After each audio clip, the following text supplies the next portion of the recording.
Asia cup లో 3 సార్లు పాక్ ను చిత్తు చేసిన మనకు ఎదురులేదని టీమిండియా మరోసారి ఘనంగా చాటి చెప్పింది. అయితే మ్యాచ్ అనంతరం భారత జట్టు తీసుకున్న ఓ సంచలన నిర్ణయం హాట్ టాపిక్ గా మారింది. ఆసియా కప్ ఫైనల్ మ్యాచ్ గెలిచిన అనంతరం ట్రోఫీని తీసుకునేందుకు భారత జట్టు నిరాకరించడం సంచలనంగా మారింది. ట్రోఫీని పాకిస్తాన్ మంత్రి, ఆసియా క్రికెట్ కౌన్సిల్ అధ్యక్షుడిగా ఉన్న మోసిన్ నఖ్వీ చేతుల మీదుగా ఇస్తుండటంతో ఆసియా కప్ ట్రోఫీని తీసుకునేందుకు టీమిండియా నిరాకరించింది.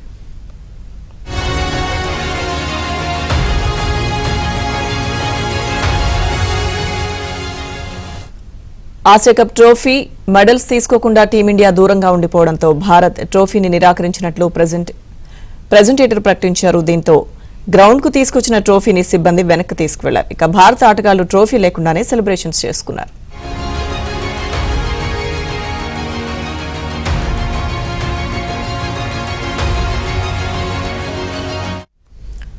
అనంతరం నిర్వహించిన ప్రెస్ కాన్ఫరెన్స్ లో భారత కెప్టెన్ సూర్య ట్రోఫీని తీసుకోకపోవడంపై స్పందించాడు. తన కెరీర్లో ఒక విజేత జట్టు ట్రోఫీని నిరాకరించడం బహుశా ఇదే మొదటిసారి కావచ్చని సూర్య అన్నారు. ట్రోఫీ తీసుకునేందుకు తాము అర్హులమైనప్పటికీ తిరస్కరించినట్లు చెప్పాడు. ఇక పాక్ జట్టుకు భారత ఆటగాళ్లు షేక్ హ్యాండ్స్ ఇవ్వకపోవడం, ఆసియా కప్ ట్రోఫీ తీసుకోకపోవడానికి కారణాలపై పాక్ జర్నలిస్ట్ అడిగిన ప్రశ్నలకు సమాధానాలను సైతం సూర్య దాటవేశాడు. మ్యాచ్ అనంతరం ప్రెజెంటేషన్ కార్యక్రమంలోనూ భారత స్కిప్పర్ సూర్యకుమార్ యాదవ్ మాట్లాడలేదు.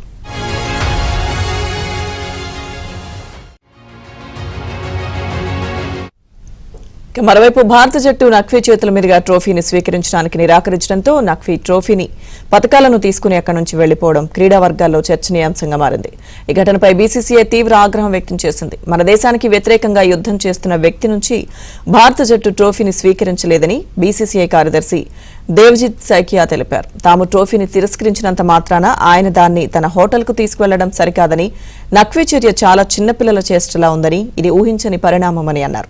నవంబర్ మొదటి వారంలో దుబాయ్లో జరిగే ఐసీసీ సమావేశంలో ఈ విషయంపై చాలా గట్టిగా నిరసన తెలుపుతామని ఆయన వెల్లడించారు. ఈ నేపథ్యంలో నఖ్వీ ట్రోఫీని తీసుకుని పారిపోతున్నట్లుగా చేసిన వీడియోలను నెటిజన్లు వైరల్ చేస్తున్నారు. So, in fact, we have decided not to take the trophy from the ACC chairman, who happens to be one of the main leader of Pakistan. So we decided not to take it from him. But that does not mean that the gentleman will take away the trophy with him along with the medals. So it is very unfortunate, very unsporting, and we hope that the trophy and the medals will be returned to India as soon as possible.